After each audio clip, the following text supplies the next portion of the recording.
बिल्कुल दीपक, क्योंकि देखिए सिसमाऊ सीट जिस तरीके से आपने कहा कि चाहे वो बीजेपी हो या फिर सपा हो, दोनों के लिए काफी महत्वपूर्ण सीट ही मानी जा रही है दीपक। साथ ही साथ क्योंकि देखिए आज फैसले की घड़ी है, ऐसे में अगर बात करें मुख्यमंत्री योगी आदित्यनाथ की, वो तो इन 9 सीटों पर पहुंचे थे। उन 9 सीटों पर पहुंचकर चुनावी जनसभाओं को उन्होंने संबोधित भी किया, लेकिन जो नारे उन्होंने दिए उनका कितना प्रभाव, कितना असर कहीं ना कहीं देखने को मिल रहा है। बिल्कुल, जिस तरीके से मुख्यमंत्री ने जी। खुद ही कमान संभाली 9 हम्म। विधानसभाओं की, और लगातार वो जो है जनसभाएं करते रहे, रोड शो भी हम्म। किया, और जो नारा निकला था कि बटोगे तो कटोगे, नेक रहोगे सेफ रहोगे, इस तरीके से जो नारे थे उनका भी प्रभाव जो है चुनाव में देखने को मिला। लेकिन अब ये जनता तय करेगी कि आखिरकार बिल्कुल, जिस जनता तरीके से ही तय वोटिंग करेगी हुई, और और आज जो जनता तय फैसला है वो करेगी। कहीं ना कहीं आ जाएगा कि किस तरीके से जनता ने आखिर किस पर भरोसा जताया। और चलिए, इन सभी सीटों को लेकर आखिर क्या कुछ सियासत देखने को मिल रही है, इसको लेकर खास मेहमान, खास चर्चा के लिए हमारे साथ जुड़ चुके हैं बीजेपी प्रवक्ता मनीष पांडे, हमारे साथ जुड़ चुके हैं। बहुत बहुत स्वागत है आपका। साथ ही वरिष्ठ पत्रकार सुशील वकील हमारे साथ जुड़ चुके हैं, आपका भी बहुत बहुत स्वागत है। सबसे पहले मनीष आपके पास में आऊंगी, क्योंकि देखिए 4 राज्य है, कहीं ना कहीं बात महाराष्ट्र की हो, झारखंड की हो, उत्तर प्रदेश उपचुनाव की हो, या फिर उत्तराखंड में जो एक सीट है केदारनाथ उसकी हो, किस तरीके से बीजेपी खुद को देख रही है, क्योंकि आज जनता का फैसला आने वाला है, आज फैसले की खड़ी है। देखिए, एक बात जी। बहुत स्पष्ट है, देश में चाहे किसी भी राज्य में चुनाव हो, लेकिन बीजेपी के सुशासन की सरकार की गारंटी चुनाव हारना जीतना ये रणनीति का हिस्सा हो सकता है। किसी राज्य में हम चुनाव हार जाएं, जीत जाएं, लेकिन जो राज्य की जनता है, देश की जनता है, उसके बीच में एक परसेप्शन तो बहुत क्लियर है कि भारतीय जनता पार्टी की सरकार जहां होती है वहां पर जनता के हितों के को ध्यान में रखकर विकास के काम होते हैं। और हम लोगों ने देखा भी है पिछले 10 साल में ही जो देश के अंदर परिवर्तन का दौर आया है, काफी ऐसी चीजें जो जनता खुद महसूस करती है। आजादी के 65 वर्षों 70 वर्षों तक वो मूलभूत सुविधाएं जो जनता तक नहीं पहुंच पाती थी, दिल्ली से तो चलती थी, लेकिन ग्रास रूट पर उस लाभुक तक वो नहीं पहुंच पाती थी। वो देश की जनता ने देखा है कि वो लाभ सीधे डायरेक्ट उस तक पहुंचना शुरू हो गई। ये पिछले 10 वर्षों में देश की जनता ने भरोसा पाया है सरकार से। हमारी सरकार, भाजपा की सरकार कहीं चली जाए, कहीं गिर जाए, कहीं बन जाए, विषय एक अलग होता है, लेकिन मास पीपुल जो होता है, जो ज्यादातर मतदाता है, उसके दिलो दिमाग में यह बात बैठी है। हमने महाराष्ट्र में भी देखा, महाराष्ट्र में पहले की सरकार थी, आपने देखा कि वहां के कई गृह मंत्री किस प्रकार से कई मामलों में घिरे, जेल गए, सरकार की बदनामी हुई। झारखंड में आप देख रहे हैं कि झारखंड में मुख्यमंत्री खुद जेल गए, इस प्रकार से उनकी बदनामी हुई। ठीक है, प्रोपेगेंडा करना वो सारी बातें अलग है, लेकिन हम भी तो छत्तीसगढ़ में लगातार 15 वर्षों तक शासन में थे, मध्य प्रदेश में हम भी तो लगातार शासन में थे, राजस्थान में शासन थे, उसके बाद सरकारें वहां बदली। लेकिन कहां सत्ताधारी पक्ष जो आई कांग्रेस की, उसने हमारे एक भी कोई भ्रष्टाचार के मामले या कुछ इस प्रकार के मामलों को उजागर कर पाया जिससे कि वो हमारे पूर्व मुख्यमंत्री को, किसी मंत्री को वो जेल भिजवा सके। तो देखिए, प्रोपेगेंडा करने के लिए विषय बहुत सारे हो सकते हैं, राजनीति करने के लिए विषय बहुत सारे हो सकते हैं, चुनाव में बहुत तरह की बातें उठ जाती है, बहुत तरह के स्लोगन निकल जाते हैं, लेकिन सरकार बनने के बाद जनता के साथ जो व्यवहार सरकार हमारी करती है, जहां भी भाजपा या भाजपा गठबंधन की सरकार रही है, वो उसका एक प्रभाव, एक इम्पैक्ट लंबे समय तक जनता के दिलो दिमाग पर रहता है। और यही कारण है कि हम हर जगह चुनाव में अपने आप को स्थापित कर पाते हैं। और आज जो भी नतीजे सामने आएंगे, चाहे वो आपके पक्ष में हो या फिर आपके पक्ष में ना हो, जो भी जनता आज फैसला करती है, उसके बाद का क्या कुछ असर आप देखते हैं? देखिए, फैसला अभी तक हमें नहीं पता है, काउंटिंग जहां तक है शुरू हो चुकी है, लेकिन अब जनता क्या कुछ फैसला करती है, उसके बाद क्या कुछ असर इसका देखने को मिलेगा?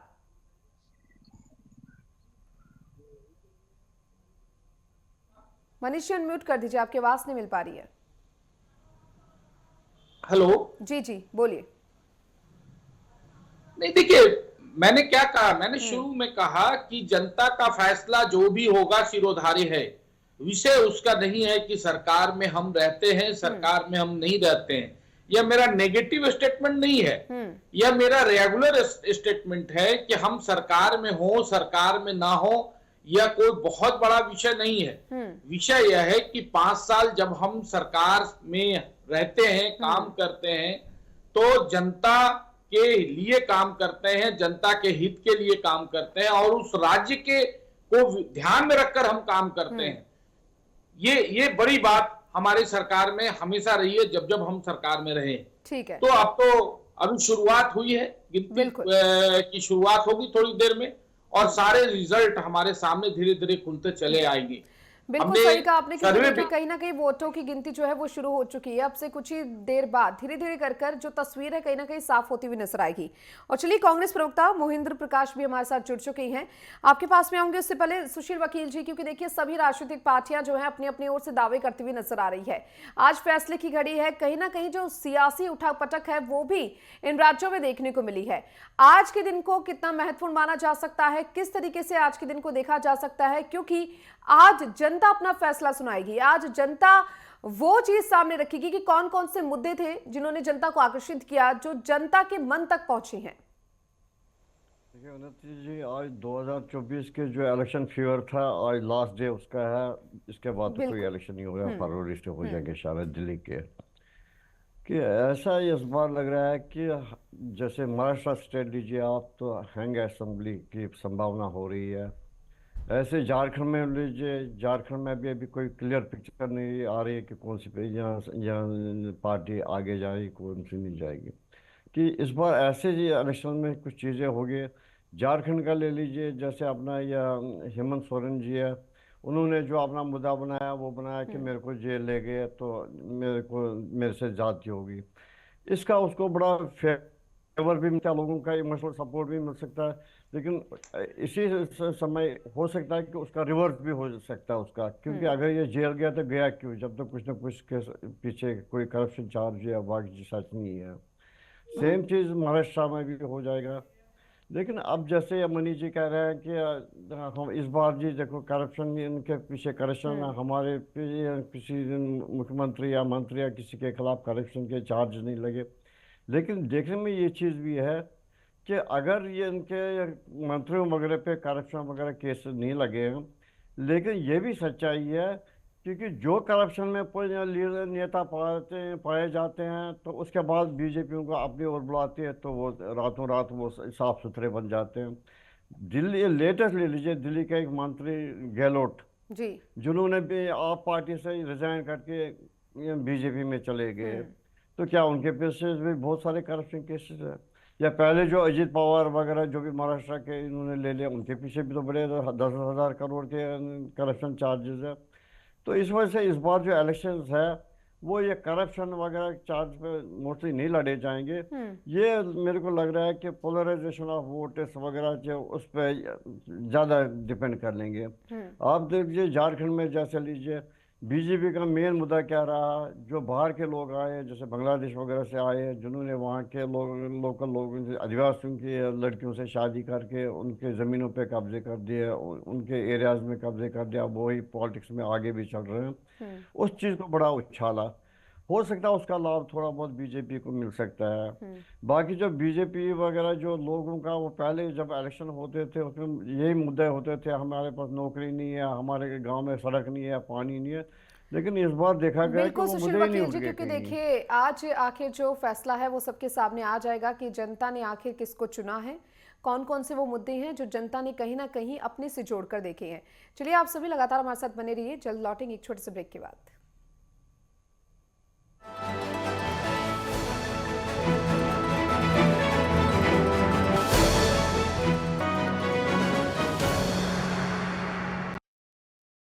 योगी आदित्यनाथ सरकार के नेतृत्व में प्रदेश देश के विकास में अपनी अग्रणी भूमिका का निर्वहन कर रहा है।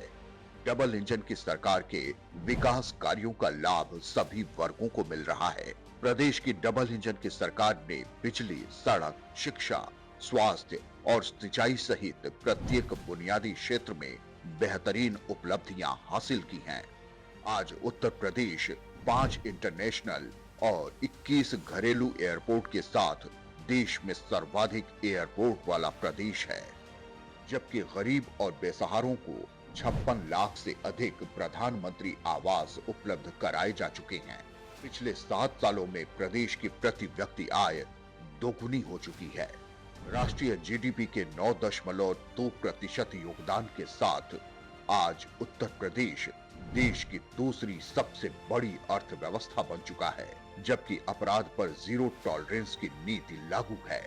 सस्ती और स्वच्छ ऊर्जा इंडेक्स में भी उत्तर प्रदेश देश का अग्रणी राज्य बन चुका है।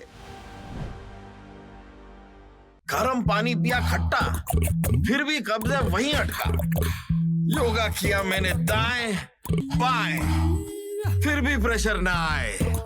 ये सब खा खा के मुंह थक जाए, पर प्रेशर आने से कतराए। क्या हुआ, प्रेशर नहीं आता? तो इसका प्रेशर आप मत लो, कायम चूर्ण लो। इसके प्राकृतिक तत्व दें आपको कब्ज से राहत एक ही रात में।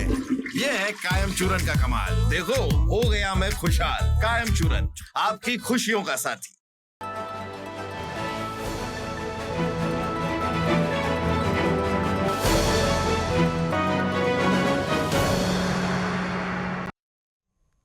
और ब्रेक के बाद एक बार फिर से आप सभी का स्वागत है। तमाम जो खास मेहमान हैं वो लगातार हमारे साथ बने हुए हैं। मोहिंद्र प्रकाश जी, आपके पास में आऊंगी, क्योंकि देखिए कांग्रेस की बात करें तो सबसे पहले बात अगर उत्तर प्रदेश उपचुनाव की कर ले, जहां पर कांग्रेस ने एक भी प्रत्याशी अपनी ओर से नहीं उतारा, लेकिन महाराष्ट्र, झारखंड और उत्तराखंड की केदारनाथ सीट कांग्रेस के लिए जो है वो काफी अहम मानी जा रही है। किस तरीके से देखते हैं, आज जनता का फैसला आ जाएगा, पूरा सिनेरियो क्या कुछ मानते हैं? पहले तो सुबह का नमस्कार मैडम आप सभी को। हमारे जनतंत्र की जो विशेषता है वो यही है कि लोग अपना जनता फैसला अपना देती है। राजनीतिक पार्टियां क्या करती हैं क्या नहीं करती, जनता भ्रमित भी होती है लेकिन अपना फैसला सटीक देती है। आज आप देखिए, अब तक जो इलेक्शन महाराष्ट्र और झारखंड का हुआ, उपचुनाव तो बहुत ज्यादा अहमियत रखते हैं पार्टियों के लिए, लेकिन जो मेन फंक्शन था वो महाराष्ट्र और झारखंड में ही था।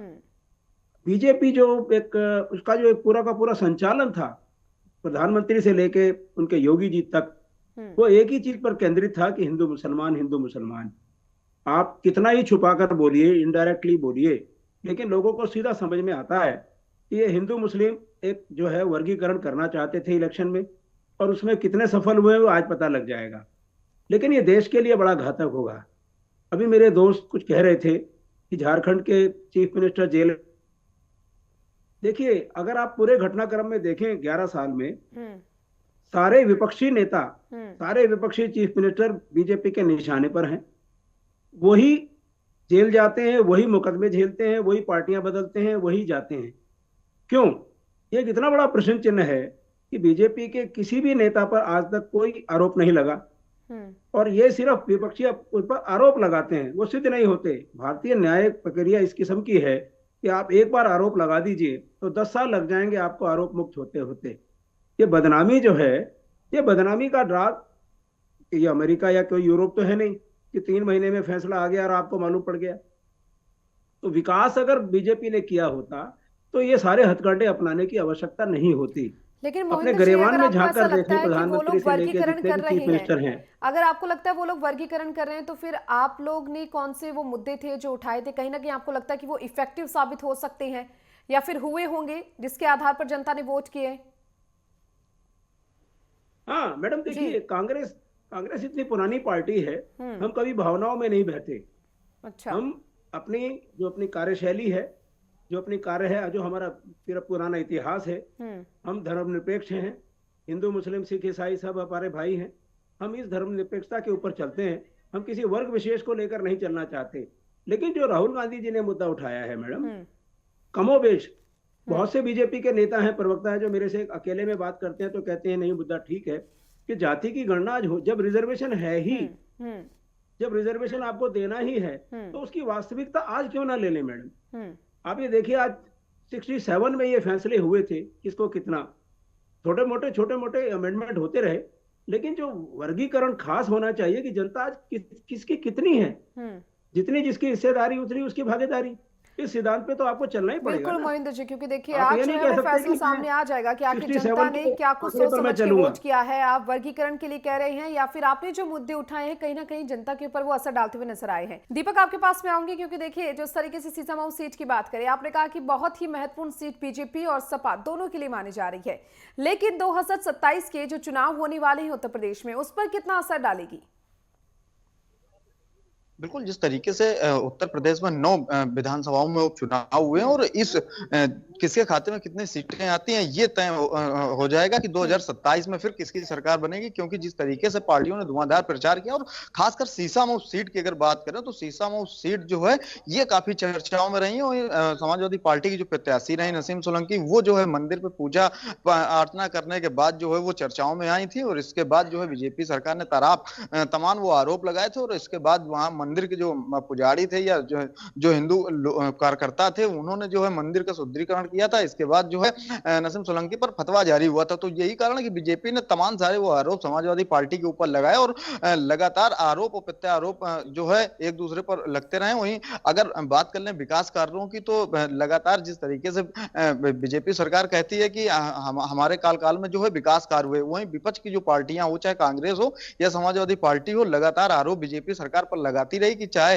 वो पुलिस परीक्षा भर्ती हो या यूपीएससी परीक्षा भर्ती हो, लगातार छात्रों को जो है लाठियां खानी पड़ती हैं, कोई भी परीक्षाएं जो है वो पूर्ण नहीं होती और विकास कार्य के तमाम दावे जो हैं वो फेल होते नजर दिखते हैं। लेकिन जिस तरीके से समाजवादी पार्टी लगातार बीजेपी के जो नेता हैं उन पर आरोप लगाते रहे, जैसे अभी एक लोग जुड़े हुए सहयोगी, उन्होंने वो बता रहे थे कि जो बीजेपी में चला जाता है वो साफ सुथरा हो जाता है और अगर विपक्ष में वो रहता है तो उसके ऊपर तमाम आरोप लगते हैं और वो जो है अपराधी बन जाता है। लेकिन जब बीजेपी और चलिए इस बीच बड़ी खबर आपको दे रहे हैं, झारखंड में रुझानों में एनडीए 6 सीटों पर आगे है। बड़ी खबर इस वक्त की इलेक्शन ब्रेकिंग आपको दे रही है। इंडिया गठबंधन 3 सीटों पर आगे चल रही है झारखंड में।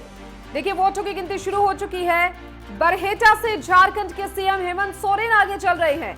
और बात करें झारखंड की, तो जहां 81 विधानसभा सीटें हैं, 81 सीटें काफी महत्वपूर्ण है। ऐसे में रुझानों से ये खबर सामने आ रही है कि इंडिया गठबंधन 3 सीटों से आगे चल रही है। और बात अगर महाराष्ट्र की करें तो महाराष्ट्र में महायुति रुझानों भी आगे चल रही है। जी हां, महामतगणना से जुड़ी हुई है बड़ी खबर आपको दे रही है। 32 सीटों पर महायुति आगे चल रही है। महाराष्ट्र में वोटों की गिनती शुरू हो चुकी है। 6 सीटें ऐसी है जहां पर महाविकास अघाड़ी आगे चल रही है। और देखिए झारखंड हो चाहे महाराष्ट्र, जो रुझान है वो आप धीरे धीरे कर सामने आने लगे हैं, क्योंकि 8 बजे वोटों की गिनती शुरू हो चुकी थी। यूपी उपचुनाव की बात करें, 9 सीटों पर मतगणना लगातार जारी है, जिसमें आपको बता रहे हैं कि 3 सीटों पर बीजेपी आगे चल रही है। यूपी में 3 सीटों पर बीजेपी आगे चल रही है। बात अगर सपा की कर ले तो 2 सीटें ऐसी हैं जहां पर सपा आगे चल रही है। लगातार वोटों की गिनती को देखते हुए जो रुझान आने हैं वो शुरू हो चुके हैं। झारखंड से हमने आपको बताया कि किस तरीके से यहाँ पर जो रुझान आ रहे हैं, और महाराष्ट्र से भी। दीपक, क्या कुछ कह रहे थे, अपनी बात पूरी कीजिए। जी बिल्कुल, जिस तरीके से सीसामऊ सीट की जो है वो साख का दांव बीजेपी और समाजवादी पार्टी पर की लगी हुई है। और यही कारण है कि जिस तरीके से रुझान आ रहे हैं तो बीजेपी 3 सीटों पर आगे चल रही है और समाजवादी पार्टी 2 सीटों पर आगे चल रही है। अब देखना ये होगा कि आखिरकार ये सीटें जो है सीसामऊ की सीट किसके खाते में जाती है। जिस तरीके से 20 तारीख को जब मतदान हुआ था तो देखा गया था कि उत्तर प्रदेश से कई घटनाएं जो है सामने निकल के आई, जहां प्रत्याशी और लोगों के बीच पुलिस के साथ जो है नोकझोंक हुई थी। और ये आरोप जो है दोनों पार्टियां एक दूसरे पर लगा रही थी कि वोट डालने में जो है पुलिस बदतमीजी कर रही, पुलिस वोट नहीं डालने दे रही। जिसके बाद समाजवादी पार्टी के राष्ट्रीय अध्यक्ष अखिलेश यादव ने एक पीसी भी की थी और इसके बाद इलेक्शन कमीशन ने संज्ञान लिया था और उत्तर प्रदेश के 5 पुलिसकर्मियों को सस्पेंड किए थे। हालांकि नसीम सोलंकी ने पत्र भी इलेक्शन कमीशन को लिखा था कि अगर इस तरीके का चुनाव कराना था तो चुनाव ही न कराते। बीजेपी सरकार जो है पुलिस को आगे करके जो है गुंडागर्दी कर रही है और मतदाता जो है उनको रोका जा रहा। तो इस तरीके से तमाम वो आरोप लगे थे। लेकिन ये सीसामऊ सीट जो है वो प्रतिष्ठा का बनी हुई है। अब देखना ये होगा कि जनता किसको आशीर्वाद दी है। और आज जब 90 प्रत्याशियों की ईवीएम से खुलेगी तो ये तय होगा कि आखिरकार किसके खाते में कितनी सीटें जाती हैं। और 2027 का चुनाव भी यहां से तय होगा कि किस तरीके से सीटें किसके खाते में आई हैं। के लिए यूपी में लिटमस टेस्ट इस उपचुनाव को माना जा रहा है। मनीष पांडे जी, आपके पास आऊंगे, क्योंकि देखिए महाराष्ट्र की बात करें तो जो रुझान है वो आना शुरू हो चुके हैं। महायुति जो है वो आगे चलती हुई दिखाई दे रही है। ऐसे में क्या लगता है, जो मुद्दे कहीं ना कहीं उठाए गए थे, जिन मुद्दों को लेकर चुनावी जनसभाएं की गई थी, जनता के बीच में गए थे और नारे जो दिए गए थे, क्या असर वो डालते हुए नजर आएंगे या नजर आ रहे हैं? देखिए, मैंने अपने वक्तव्य में ही कहा जी कि जिस प्रकार से महाराष्ट्र में एक विश्वास बनाने का काम वहां की महायुति सरकार ने किया, और खासकर जो मुद्दे वहां रहे हैं अब तक, पूर्व की सरकारें उद्धव ठाकरे जी के नेतृत्व में जब बनी थी, वो सरकार जो मैंडेट आया था उस समय में, तब भी मैंडेट इन लोगों का नहीं था। वहां की जनता ने भाजपा और शिवसेना गठबंधन को ही अपना बहुमत दिया था। लेकिन जो परिस्थितियां, राजनीतिक हालात बने और उसके बाद जिस सरकार का गठन हुआ, उस सरकार से तो वैसे भी वहां की जनता नाराज थी। अब इस बार की बात है, अभी तो शुरुआती दौर है, हम देखेंगे। मुझे पूरा यकीन है कि एक बार फिर से वहां पर महाराष्ट्र के अंदर महायुति की सरकार बनेगी। जो विश्वास मनीष पांडे जी, मोहिंदर जी ने कहा, वर्गीकरण का आरोप लगाते हुए वो कहीं ना कहीं नजर आए। उन्होंने कहा कि जो वर्गीकरण है वो किया जा रहा है, लेकिन उनकी पार्टी ने जो मुद्दे उठाए हैं वो कहीं ना कहीं इफेक्टिव साबित होंगे। देखिए, एक बात मैं बता दूं, अपने कांग्रेस के मित्र खास करके बैठे हैं। भाई, आप कहते हो कि एक नैरेटिव्स गढ़ने की जो कोशिश कर रहे हो, मैं कहना चाहूंगा, जब आपकी सरकार आती है, जब आप सत्ता में बैठते हो, तो जो लीकेज भाजपा वालों ने किया होगा, जो करप्शन किया, उसको ढूंढ कर क्यों नहीं निकालते? आप 5 साल तक सत्ता में बैठे रहते हो भाई साहब, और आप एक भ्रष्टाचारी को पिछली सरकार की ढूंढ के नहीं निकाल पाते। और जब आप हटते हो तो तुरंत उसके बाद जो है आपके कई लीकेज सामने आ जाते हैं, और आप नैरेटिव्स गढ़ते हो कि इनके भ्रष्टाचारी सब है, वॉशिंग मशीन में धुल जाते हैं, ऐसे करते हैं, वैसे करते हैं। भाई, जो मेरे साथ है मैं उसकी गारंटी ले सकता हूं, जो आपके साथ था उसकी गारंटी मैं कैसे ले सकता? तो मेरे साथ है, इसकी गारंटी है कि जो मेरे साथ है वो मेरे साथ आने के बाद किसी प्रकार का कोई भ्रष्टाचार नहीं करेगा। लेकिन जो आपके साथ था, आपने छूट दिया भ्रष्टाचार करने का, भ्रष्टाचार हुआ। मनमोहन जी की सरकार देश ने भूला थोड़ी है, 10 वर्षों में कितने भ्रष्टाचार के रिकॉर्ड बने, स्थापित हुए। और हिंदू मुसलमान की बात आप करते हो भाई साहब, भाई हिंदू मुसलमान के नाम पर तो आजादी के बाद आज तक आप वोट लेते आए हो, डराते डराते। लेकिन मुसलमानों के विकास के लिए आपने क्या किया, यह मुस्लिम भी अच्छी तरह से समझते हैं। भाई, अगर इस देश में मेडिकल के सीट्स बढ़े हैं, इंजीनियरिंग के सीट्स बढ़े हैं, कॉलेजेस बढ़े हैं, तो क्या उसमें मुस्लिम बच्चों के रिस्ट्रिक्शन लगाए गए हैं क्या, कि वो सिर्फ अलीगढ़ मुस्लिम यूनिवर्सिटी में और जामिया इस्लामिया में ही पढ़ेंगे, उन कॉलेजों में नहीं पढ़ेंगे जहां के सीट्स आज की तारीख में बढ़े हैं मेडिकल, इंजीनियरिंग और अन्य सेक्टर्स के? हमने कहाँ वर्गीकरण किया है?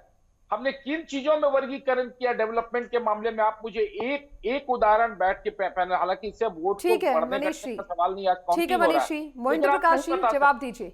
ठीक है मनीष जी। मेरे साथी जब बोलते हैं तो मैडम थोड़ा मुझे हंसी भी आती है, और थोड़ा इनकी समझ के ऊपर एक प्रश्न चिन्ह भी लगता है। आप ये देखिए, विकास नाम की चीज तो ये जानते ही नहीं विकास क्या है। अभी भी मेरे साथी ने मनमोहन सिंह जी का नाम लिया। मनमोहन सिंह जी के टाइम में 2G, कोयला घोटाला, कॉमनवेल्थ घोटाला, इन्होंने खूब हल्ला मचाया। बताइए आज तक किस पर निर्णय आया है? सारे आरोप इनके निराधार, अदालतों में इनकी स्टैंडिंग नहीं हुई, सारे आरोप अदालतों ने खत्म कर दिए। ये आज भी 2G और ये मनमोहन सिंह जी के ऊपर इल्जाम लगाते रहते हैं, तो थोड़ी शर्म आनी चाहिए।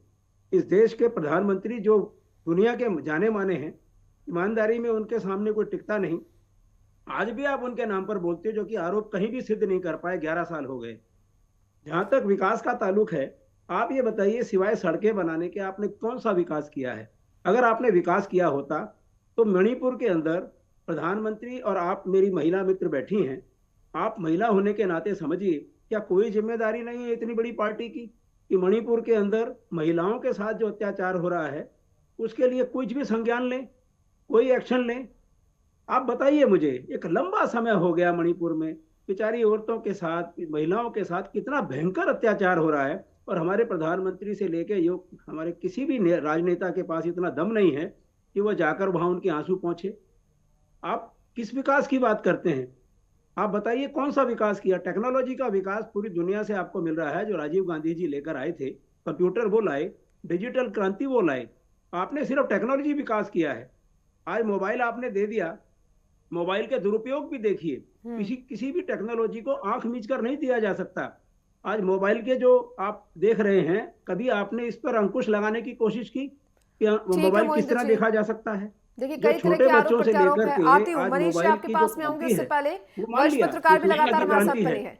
ठीक है मोहिंदर जी। वरिष्ठ पत्रकार सुशील वकील जी भी लगातार हमारे साथ बनी है। सुशील वकील जी देखिए जी, आती हूँ आपके पास मनीष जी, आती हूँ आपके पास।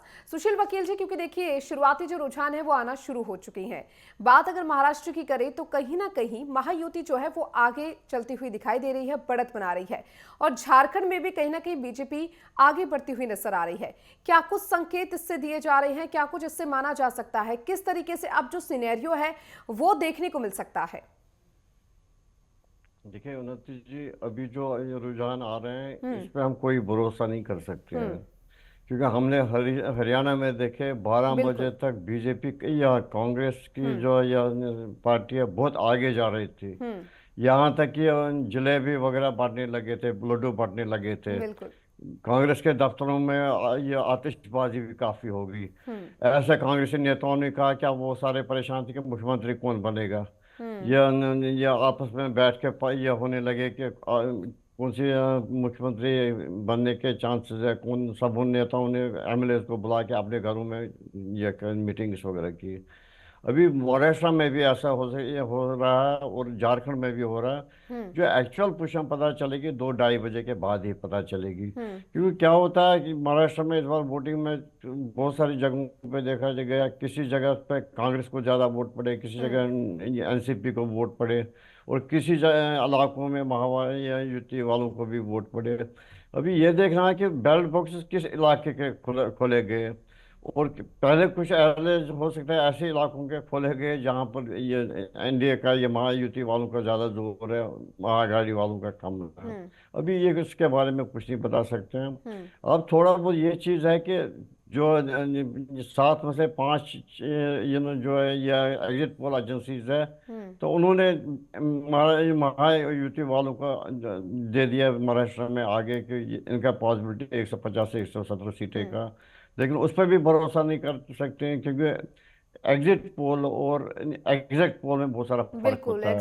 अभी तो लोग जो देख रहे हैं एग्जिट पोल पे ही भरोसा कर रहे हैं। अभी 2-2:30 बजे पता चलेगा कि एग्जिट पोल हुआ क्या।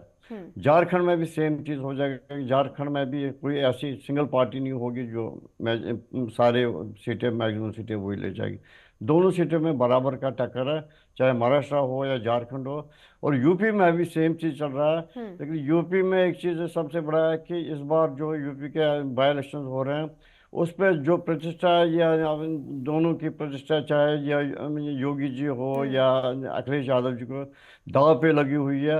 ये फैसला करेगा 2027 का, और उतना ही नहीं, ये भविष्य फैसला करेगा योगी जी का भी। क्योंकि अगर बीजेपी को यूपी में सेटबैक हो जाता है ज़्यादा, हो सकता है योगी भारतीय जनता पार्टी को ये मत सोचना पड़ेगा कि योगी जी को आगे कंटिन्यू करें। लेकिन सुशील वकील जी, इसी बीच देखिए दोनों पार्टियों के जो है लोकसभा चुनाव के जो रिजल्ट कहीं ना कहीं सामने आए थे, भाजपा कुछ खास प्रदर्शन उत्तर प्रदेश में नहीं कर पाई थी। सपा का रिजल्ट हम सब ने देखा, कहीं ना कहीं उभरती हुई सपा नजर आई थी। क्या लगता है ये जो 9 सीटें हैं इनका जो रिजल्ट आएगा वो कितना असर डालता हुआ दिखाई देगा? किस तरीके से जो राजनीति है वो देखने को मिलेगी? फिर दोनों इस बार जो अपना योगी जी ने भी काफ़ी मेहनत की। हर कॉन्स्टिट्यूशन में जाकर उन्होंने अपना या सम्मेलन किया, भाषण किया, या लोगों को या जो अपने पार्टी वर्कर्स है उनको उत्साह किया। ऐसे अखिलेश यादव ने भी कोई कमी नहीं की, दोनों ने बड़ी मेहनत की। लेकिन यहाँ पर भी लग रहा है कि कुछ ऐसे इलाके हैं जहाँ पर मुस्लिम आबादी ज़्यादा है, उसका जो फल मिलेगा वो समाजवादी पार्टी को मिलेगा। और जहाँ पर मेजॉरिटी हिंदूज की डोमिनेट, कुछ ऐसी कॉन्स्टिट्यूशन बहुत कम फर्क है। लेकिन जो कांग्रेस या समाजवादी पार्टी है, जो इन्होंने पिछली बार लोकसभा इलेक्शन में भी खेला दाव कि देखो जी अगर बीजेपी आएगी माइनॉरिटी को तंग करेंगे, इनके हुकूक ले जाएंगे, बाकी चीज़ ले जाएंगे। उसका पिछली बार काफी असर देखा गया था। माइनॉरिटी पॉकेट जो है वहां पर भी ये इसका सपा को काफी वोट पड़े थे। इस बार लेकिन एक चीज हो गया, जी योगी जी का जो नारा रहा कि बटेंगे तो कटेंगे, वो उसका असर महाराष्ट्र में भी दिखाएगा और यूपी में भी। क्योंकि ये बार जो पहले देखा गया हरियाणा के इलेक्शन जो थे, लास्ट तक तो रोज जा रहा था या रुझान जाता कांग्रेस के वोट से, ठीक लेकिन है। योगी जी के वहां पर अपने ये सम्मेलन करने से या भाषण देने से लोगों में थोड़ी जागरूकता आ गई। एट द 11th इलेक्शन पहले 5-6 दिन से के बाद बीजेपी की ओर वापस बहुत बिल्कुल। सारे लोग चले गए। सेम चीज जम्मू में भी हुआ, महाराष्ट्र में भी उसका काफी असर होना है और यूपी में, क्योंकि ये पहली बार ठीक है दिखा सुशील गया कि वकील जी। हिंदुओं में थोड़ी बहुत जागरूकता हो रही है। बिल्कुल, कई उसका तरह की फायदा चीजें यूपी हैं जो में इस बार बीजेपी को चुनाव में जरूर देखने को मिलेगा। मिली है और नारों का काफी असर कहीं ना कहीं इस चुनाव में देखने को मिला है। कानपुर से लगातार दीपक हमारे सहयोगी हमारे साथ बने हुए हैं। दीपक, देखिए आप मतगणना स्थल पर मौजूद हैं, तस्वीरें भी देख रहे हैं, क्या कुछ सुरक्षा के इंतजाम किए गए हैं? जरा तस्वीरें दिखाइए, किस तरीके से सुरक्षा बल जो है वो तैनात किए गए हैं। बिल्कुल हम जी। मतगणना स्थल पे ही मौजूद हैं और ठीक हमारे पीछे देखा जा सकता है किस तरीके से सुरक्षा व्यवस्था के जो है कड़े इंतजाम किए गए हैं। जो लोग हैं, जो प्रत्याशी हैं, जो जा रहे हैं, उनको पुलिस जो है चेक करने के बाद ही जाने दे रही है और पूरी जो है मतगणना स्थल पर पुलिस चप्पे चप्पे पे तैनात है और पुलिस के जो वरिष्ठ अधिकारी हैं वो भी जो है यहाँ पर मौके पर मौजूद हैं और लगातार यहाँ आने जाने वाले लोगों को चेक किया जा रहा है और मतगणना जो है शुरू हो गई और शुरुआती रुझान भी लगातार देखने को मिल रहे हैं कि आ रहे हैं। और यहीं देखा जा रहा है कि बीजेपी जो है 2-3 सीटों पे आगे चल रही है और वहीं समाजवादी पार्टी 2 सीटों पे आगे चल रही है और सुरक्षा में कड़े इंतजाम किए गए और सीसीटीवी कैमरे से जो है निगरानी की जा रही है और लगातार काउंटिंग चल रही है। 14 टेबलों पे 275 बूथों की गिनती होगी और लगभग दोपहर बाद सीसामऊ विधानसभा का जो है रिजल्ट वो आ जाएगा। लेकिन जिस तरीके से उत्तर प्रदेश में आरोप प्रत्यारोप का दौर लगातार देखा गया और जिस तरीके से मुख्यमंत्री ने नारा शुरू किया, बटोगे तो कटोगे, तो कहीं ना कहीं उत्तर प्रदेश की जनता में एक जागरूकता देखी गई किस तरीके से, तो ये भी चुनाव में जो है बड़ा एक असर करेगा। किस तरीके से सुरक्षा बल जो है वो तैनात किए गए हैं मतगणना स्थल पर। चलिए